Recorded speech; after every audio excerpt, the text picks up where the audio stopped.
That's a pretty rare day. There is no second history of pleasure. I need to know anything from another hour.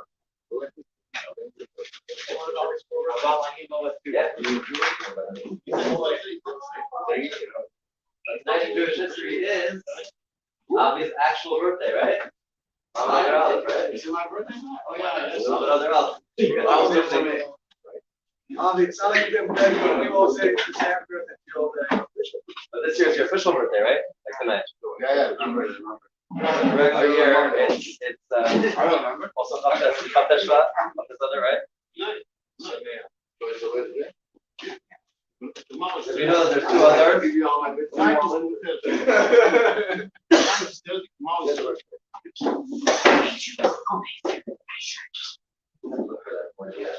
Anybody knows why we say we done why is that in your history? Huh? Yes. No, I'm saying Always your history.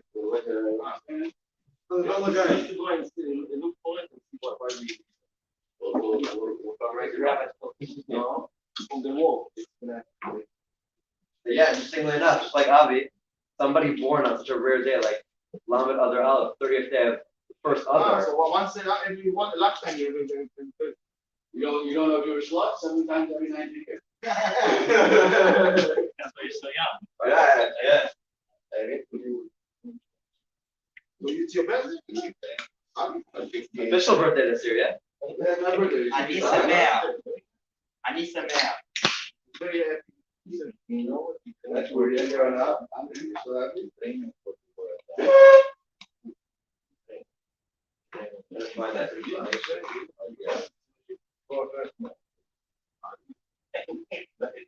Anyway, so as we know tonight is Chodesh. We're going into the second month of other days. Tonight is Lamed, tomorrow night is Aleph, so it's a 2-day Rosh Chodesh this month. So obviously we have all the regular customs of regular Rosh Chodesh. We'll start with Yalav Yava tonight. We didn't say Pascha by Mincha today, and that will go till Friday pretty much. This is the double Rosh Chodesh. And we'll have Halal tomorrow and Shachar, so longer davening with Kriyas HaTorah from the Kriyas for Rosh Chodesh, obviously. And now that means we're officially 15 days before, because it's Lamed tonight, so we'll have an extra day.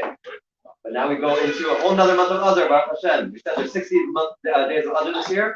We've finished the first half. We're going into Adar Beis now tonight. Tonight is Lamed, but it's already officially part of Adar Beis, the second Adar. We only have 60 days of Simcha this year.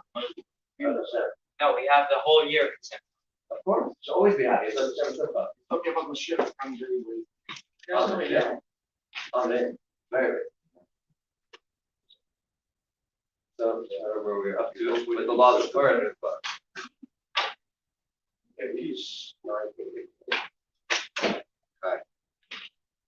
I think the last thing we were talking about was Tainus Esther, an idea of if you're allowed to have something small before the Megillah reading. And we spoke about.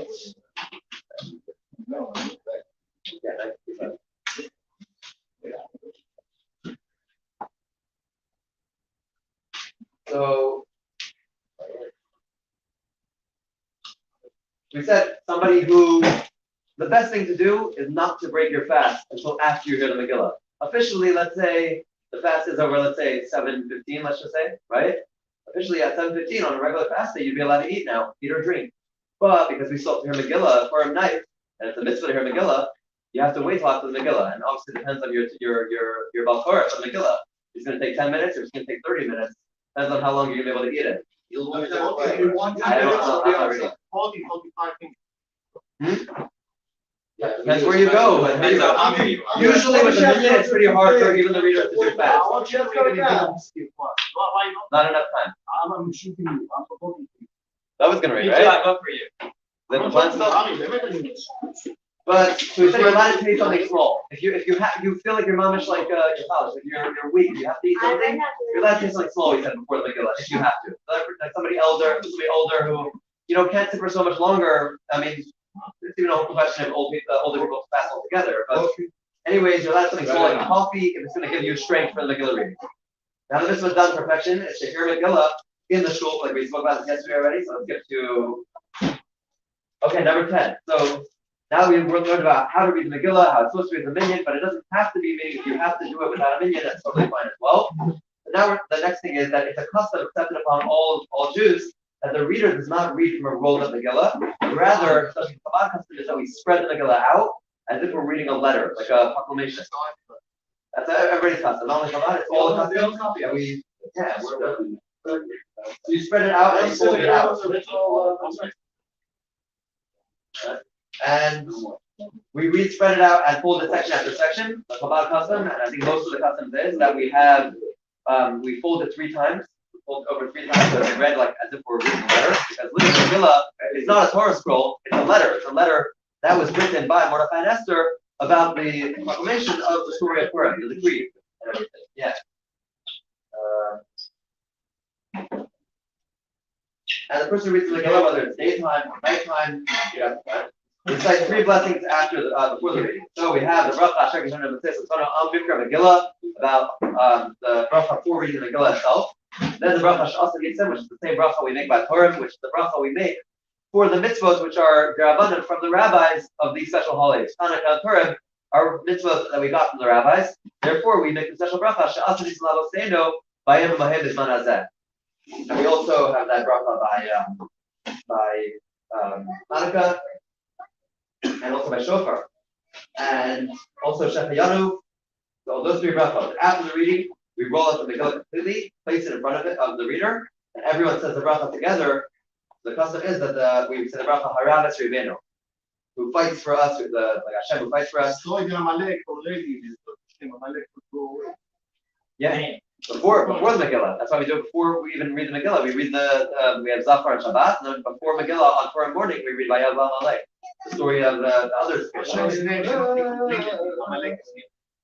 So if a mourner reads the Megillah, someone who's God forbid in mourning, someone else should say the brachot because of Shachiyanu.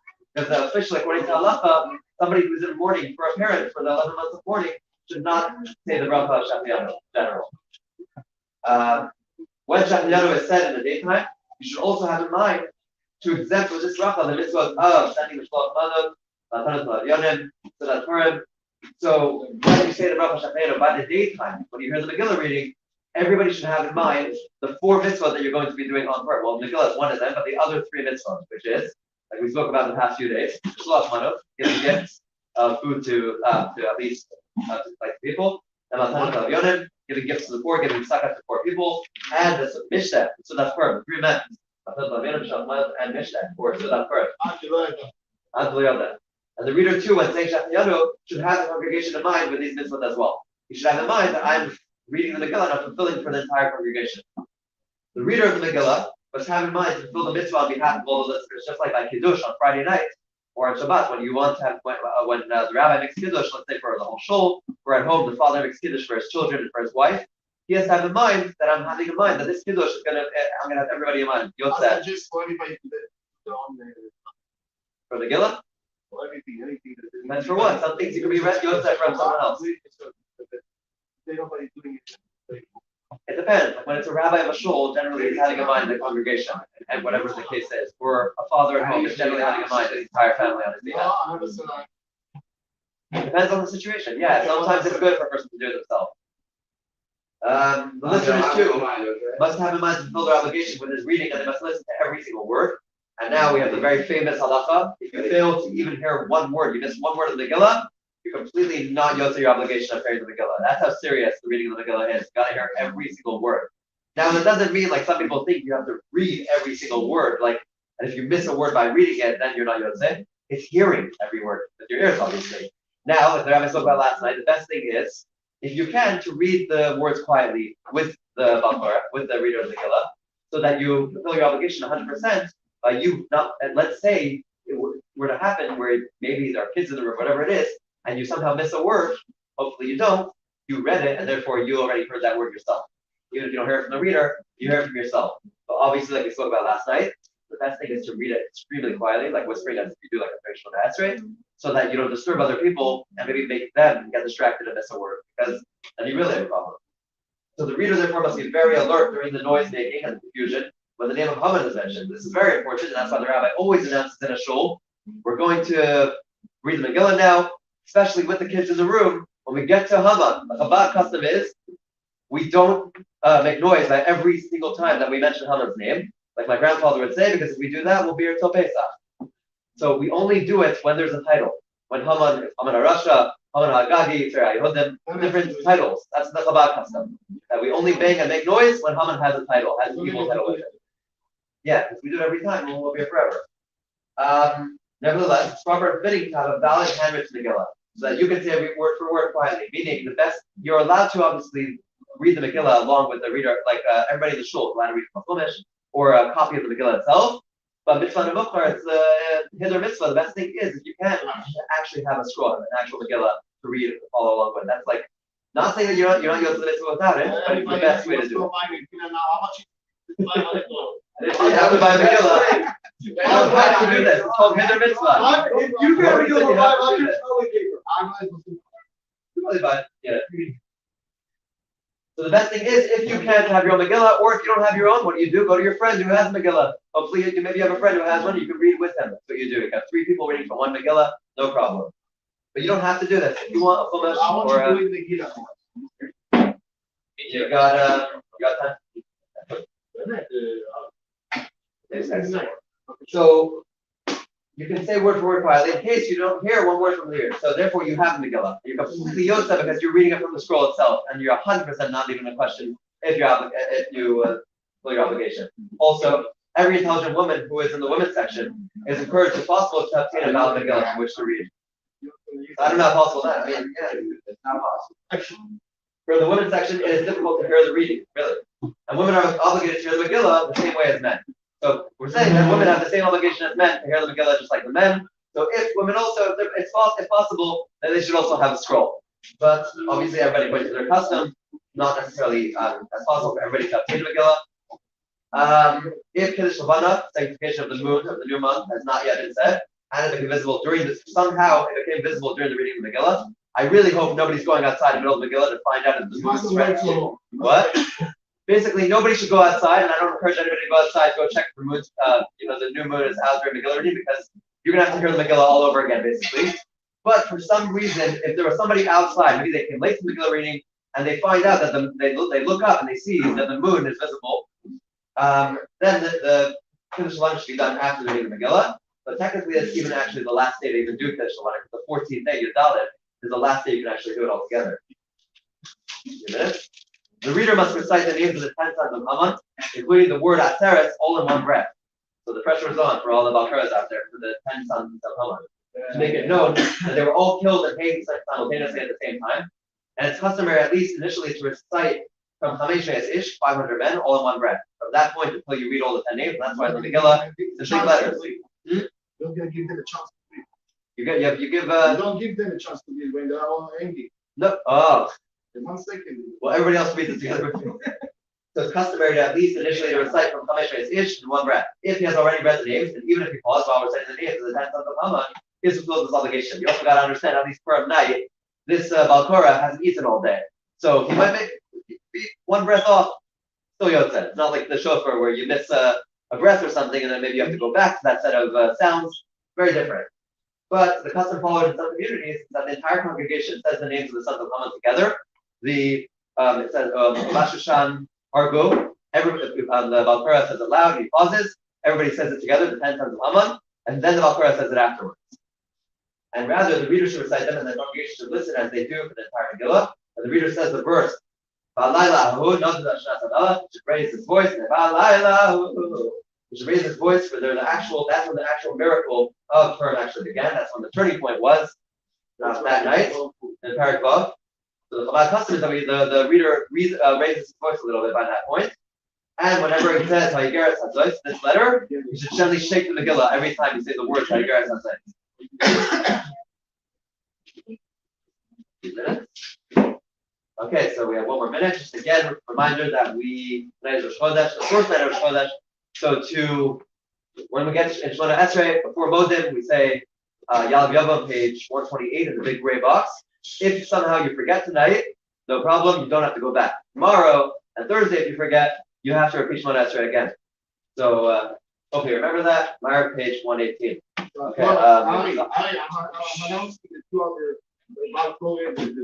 You're giving me 14 days to learn the whole Megillah? I don't think. All right.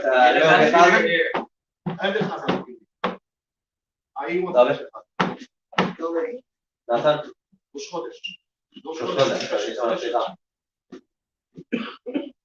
That's why you do that. Different.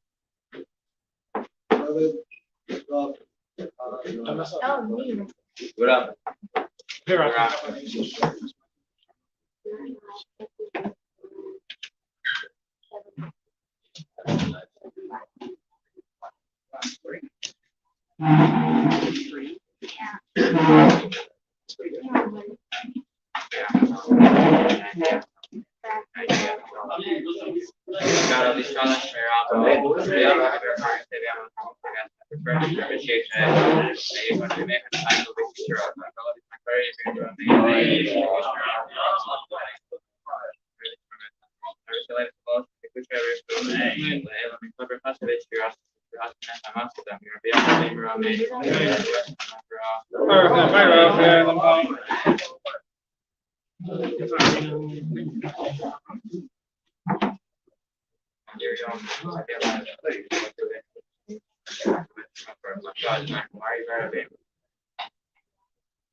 God, all these scholars may have a say that's my preparing for my shape man.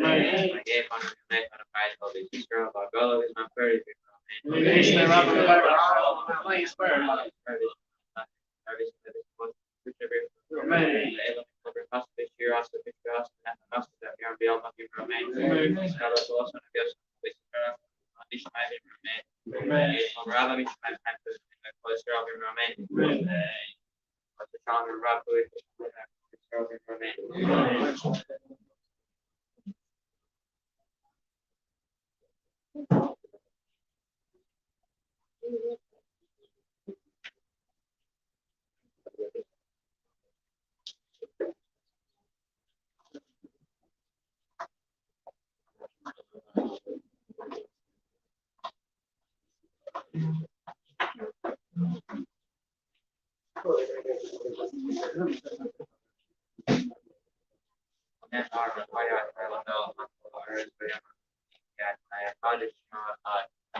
Please, Shalom, be right now. Yes, Shalom, Aleinu, Yahweh, Yisrael, be Meramek. Atira, Mikakapisa, Mishara, Shem Kisala, Elizabeth, right, Rila,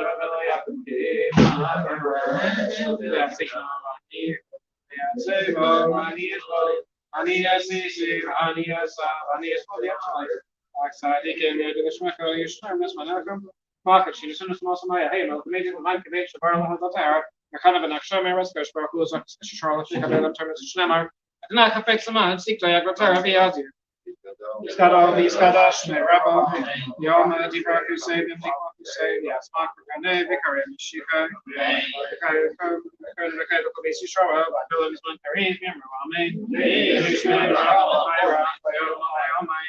Spirit, be Shabbat, be Spirit, be Shaman, be Slase, be Sakar, be Salah, be Salam, Shmedi, good job, Yea, Lami, Kavakasa, Bishirasa, Tishpakasa, Vinakabasa, the Miram, Biama, the Mirame, Yisrael, be Arabanan, be out to be there, Hein, be out to be there, Hein, Yalpam, and the Steve, be Rice, be Surahade, be Asar, be Asar, Hey, Lahana, Marava, Queen of Rakisa, Barakami, Kaina Rike, Masana Rabika, Kanamika Damaha, Dipishmaya, the Mirame, Yea, Shlama Rava, Michamaya, the Kaim Tamalina, the Alpoli, Israel, the Mirame.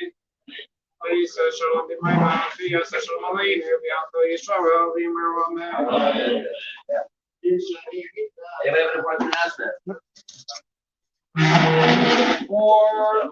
Before anything, tomorrow shop is at 8:40. And before the trip today, Avi gets to open up his birthday presents. Look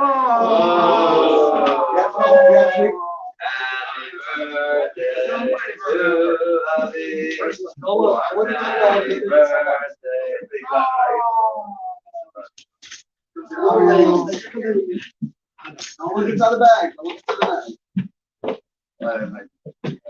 All the hits that you don't like, huh? Doing good. Oh, the new So, August already did all that's the track that we were looking for last week. I got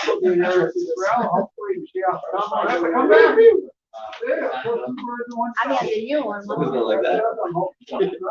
Hey. Let's go. We have the show board.